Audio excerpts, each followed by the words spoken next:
Rajah Caruth finds a new ride in the Truck Series. Kyle Larson getting more uncomfortable in his IndyCar test at Phoenix. And Tony Stewart with some interesting comments about the state of Stewart Haas racing. All that and more next.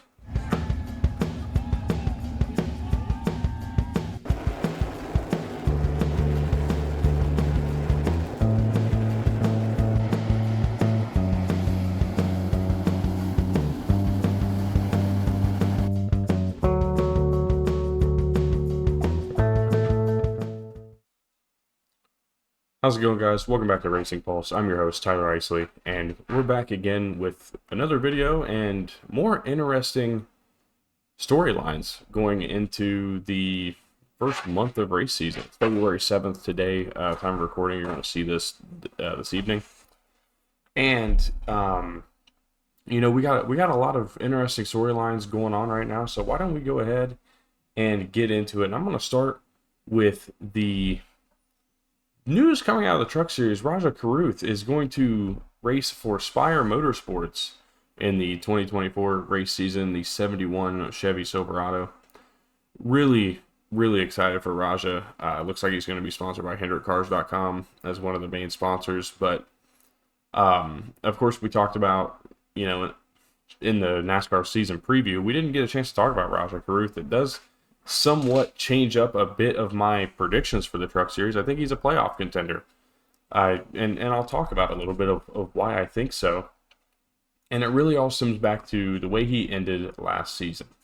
Now, it also comes with veteran crew chief Chad Walker. He's going to be joining Rajah in the move to Spire. He was his crew chief last year for the 24 truck at GMS. But not only that, Rajah Caruth had a solid year last year. He captured a handful of top 10s and ended up closing out the year throughout the playoffs with an average finish of 10.14. And I know he wasn't a part of the playoffs, but he seemed to finally hit his stride at that time of the year. It was absolutely phenomenal. Didn't have a finish outside the top 15 in any of those races. Rajah Caruth is a guy who seems to be getting more and more comfortable. He's had a handful of Xfinity Series starts and has been pretty consistent and decent in those. But I feel like he's going to start really making a name for himself right here, right now in the Truck Series. And, with Spire acquiring all of KBM's assets, that's a big step forward for Spire. And I think that Rajah's move over here is going to be a huge step forward for him in his career. I'm super excited. I think he's a playoff contender. I think he's going to get a win. I think he'll get his first Truck Series win this season with this Spire team. I'm just really excited. I think for multiple reasons, because you're seeing a newer team who does have a Cup Series win with Justin Haley a handful of years ago, 2019 Summer Daytona race. Now, we're not getting into why or how, but they do have a Cup Series win. And we see them putting more and more time, effort, and money into their resources, and now buying a brand new building and taking over what was once KBM. And they are looking to get faster, and they are looking to compete at every level that they're in. And I expect really, really good things from Rajah Caruth this year. I expect really good things from this entire team. Remember, Chase Purdy is also going to be driving the 77 for them in the Truck Series this year. And I believe their 7 truck is going to be their part-time truck. And I would not be surprised, this young kid named Kyle Busch, up-and-coming star, as we know. Kyle Busch is said to be driving a handful of races in the Spire truck, too. So they're looking really good. I think Rajah's going to be really good, like I said. I think this is a great move. And I'm looking forward to see what Rajah Caruth does going forward this year. We're going to push elsewhere and talk about Kyle Larson and his IndyCar test at Phoenix. And in his own words, he said he's encouraged by getting more uncomfortable at the Phoenix test. I read through the article on Motorsport.com, written by Joey Barnes. It was a really, really solid article. Gave a lot of insight to kind of what Larson was thinking throughout the entirety of the test. And the things I picked up were that, it was, I believe they had 5 tire sets, so 5 stints over a course of like 4 or 5 hours. And it was just a matter of trying to find those limits. Now, it's only Phoenix. It's not really going to be the exact same as what you get at Indianapolis, when obviously that's when he's going to be running this car. But I think that we are going to see a very solid showing there, because I feel like the more and more he tests, the more and more comfortable he gets behind the wheel of the car. Obviously, that's a reason for these, and that's the reason is for safety measures. But I think the more he can do in behind the wheel of the car, the better. He is an extremely talented race car driver. He's probably the best of our generation, I would say, at this very time. And just reading through, it seemed as though he kind of took it easy for a few stints, and then the final stint he went out there on the fresh tires and gave it everything he had. He said he had a bit of a moment out of the old turn 2, which would still be considered 2 in IndyCar.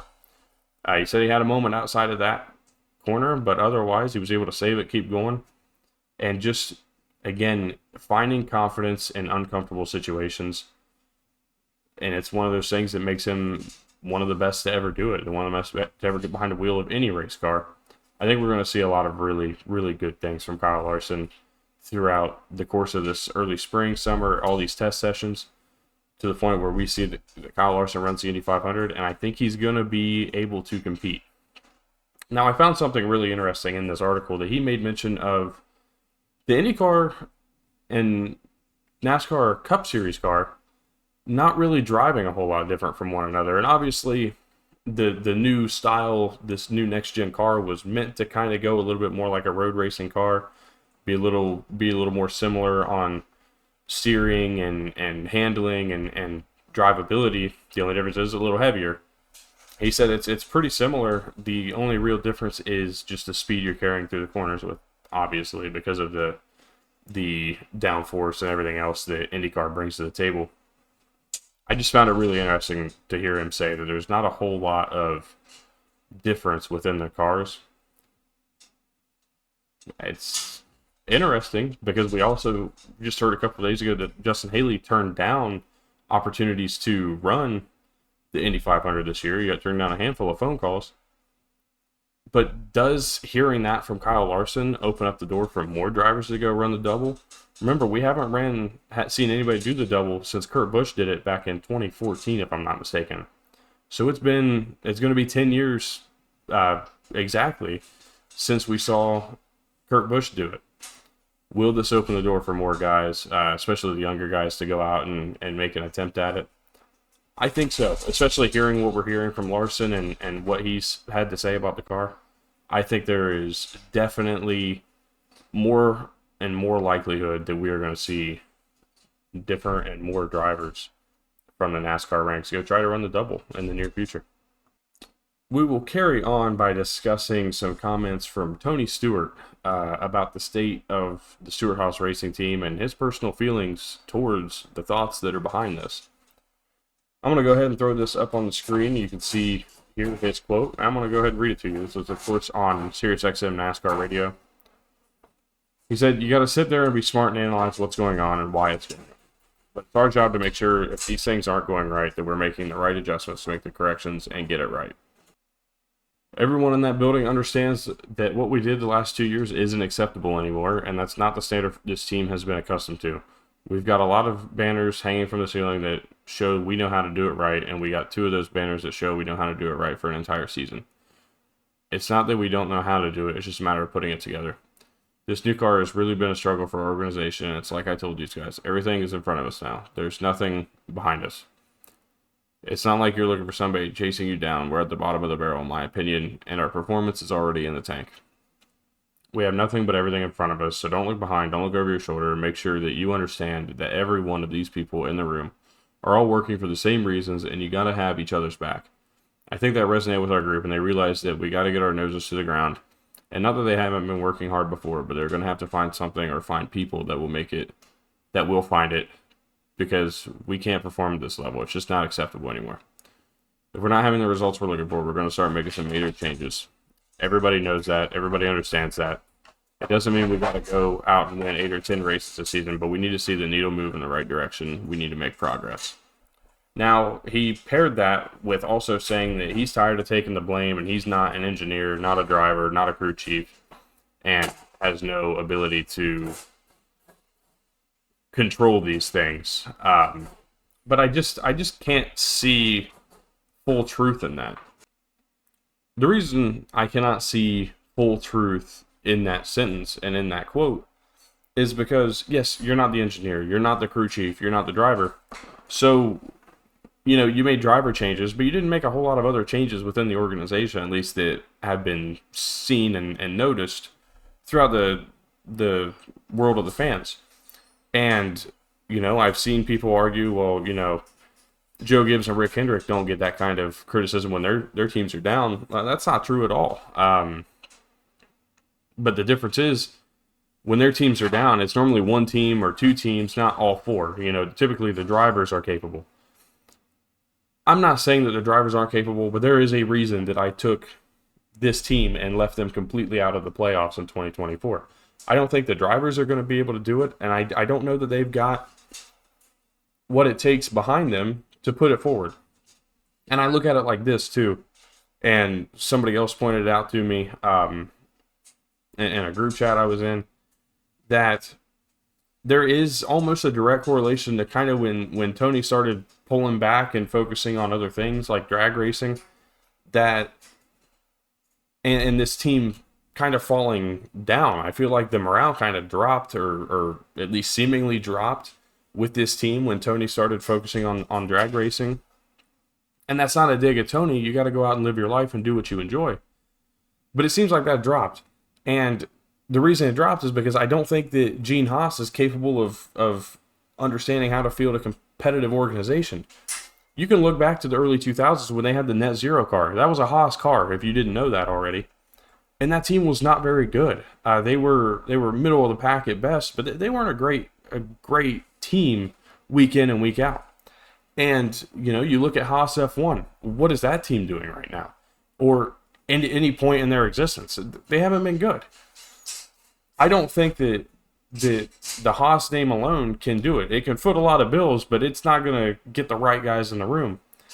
And if Tony's not as invested as he once was, I feel like that eventually does start to wear on the team, and I feel like it starts to bring the team down. There are ways for this team to continue to get better and improve, and I think part of it is the fact that they did bring in some younger talent. Josh Berry, somehow, I believe the oldest driver in the room. If not, it's very close between him and Priest, but I think Berry's the oldest. But yet, he's the rookie.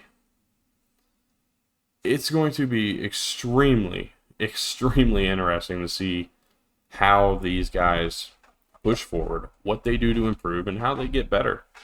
I think Tony has a lot of good points, and he's made a lot of great points over the course of his career, over the course of his time as the owner here. But what is he going to do to actually get this team better, and what focus is he going to put on it? Because over the last 2-3 years, the focus hasn't been there at all. And again, live your life, do what you got to do, but don't be mad because people are blaming you because the team's dropped, when the correlation is almost perfectly in line from when you stopped focusing on NASCAR to when you decided that you wanted to go and pursue this drag racing career. Again, it's not a problem. There's no issue with that. It's just the facts. Those are the facts that are out there in front of you. I think Tony's great for the sport. I really do. I've never been his biggest fan, but I think he's really good for the sport. I think he speaks it how it is. But in speaking it how it is, you've got to be willing to do that for yourself and for your team as well. And you're doing that, but you're also saying, it's not really my fault. Like, I didn't do it. I just hired the people. Okay, well, you hired the people, so the team's still bad. So do you need to hire somebody else? What do you need to do? Rather than just saying we haven't gotten it done over the last couple of years, you're placing blame on other people with that quote alone. Just it's not my fault. I'm tired of being blamed. We've got engineers. I'm not one of them. I'm not a driver anymore, and I'm not a crew chief. So can't be me. Well, it can be. Again, you're the one footing the bills. You're the one hiring these guys. So unless you're in nowhere, no how, no shape or form involved in the hiring process of the members of your team, the team that you have your name on, the team that you just rebranded your logo and everything on, if you have no say in any of that, Just say so. Just say you're footing the bill. I don't believe that to be true either. So, yeah, some blame does belong on you. The rest of the blame belongs on the team. The team that has essentially failed over the last couple of years. There's also a correlation to this new car as well. Now, I don't know if it's the fact that maybe the crew chiefs aren't hitting with this new car, but I don't know that anybody's really hit anything with this new car yet. This is just this car brought teams closer and closer together, made the field closer and closer together, and it showcases talent a little bit better than it used to. At least in the guys who could be fast at a lot of different races. I'm not saying that like short tracks are the most talented thing or road courses are the most talented thing, because there's a lot of grip behind the cars. There's a lot of downforce behind the cars now. But intermediates, not super speedways, the racing's just bad. But mainly intermediates, we're seeing the talent. We're seeing the guys who we know are really great drivers not even force their way, just rise to the top because of how close the cars are. It comes down to driver. And driver at Stewart Haas Racing right now is not getting it done. So we'll have to see. I would like to see the improvement this year. I think this team's capable. They got the money behind them. We will just see how involved and what the involvement looks like from Tony Stewart going in, rather than just being the cheerleader that he quotes himself as being, and what that looks like on a week in, week out basis for the Stewart Haas team. They have opportunities to win. They can go steal a super speedway race. They were really good at short tracks last year. Maybe they go steal a short track race. Otherwise, I think it's going to be another long year for Stewart Haas. Again, that's why I picked all 4 drivers to miss the playoffs. And I can't see a path for really any of them. I think the only one that's close might be Josh Berry, and just for the fact that he's got Rodney Childers as his crew chief, simply. So that'll be a really interesting thing to follow. I'm really interested what your guys' thoughts are down below on this and all the other topics I've talked about throughout the course of this video. But I do have one more thing to talk to you guys about. Race season's officially here, and I'm not talking about like, the Clash or the Rolex, which the Rolex does count. Race season is here. But the World of Outlaws sprint car season starts tonight, and I cannot be more excited for the 2024 season. We're not guaranteed a new champion. We aren't. Donnie Schatz still exists. But we are guaranteed a different champion than we've seen the last 5 years, because Brad Sweet is moving over to the High Limit Series. Will it be David Gravel? Will it be Sheldon Haudenschild, as you see right behind me? Could it be Carson Macedo, Logan Schuchart, Donnie Schatz going and getting his 11th? Who knows? We don't know. That's the greatest thing. But it all begins tonight at Volusia Speedway Park. And it's going to be going on from tonight all the way through Saturday night. If you have Dirt Vision, highly suggest giving it a watch if you have Dirt Vision. If you don't have Dirt Vision, I totally understand. It is a little bit pricey. But I'm a huge World of Outlaws guy, so I'm always going to be watching it. But I'm also just a race fan, so I got Flow, I got Dirt Vision. There's a lot of racing that's going to be watched this season, so super excited for all of that. I also saw, speaking of Flow Racing, Chase Elliott's run with the ASA All-Stars Late Model Series, I think the 14th of February. I'm pretty sure that's on Flow, so I'm probably going to be checking that out as well. It's down in Florida. I can't remember what track it's going to be, but just some really cool stuff going on. The season's getting ever closer. So stick around, subscribe if you haven't already, leave a like on this video. Like I said, comment down below your thoughts on anything, give me some predictions for the World of Outlaws this weekend if you want to. And I will be back again tomorrow with another video. Thank you guys, and have a good evening.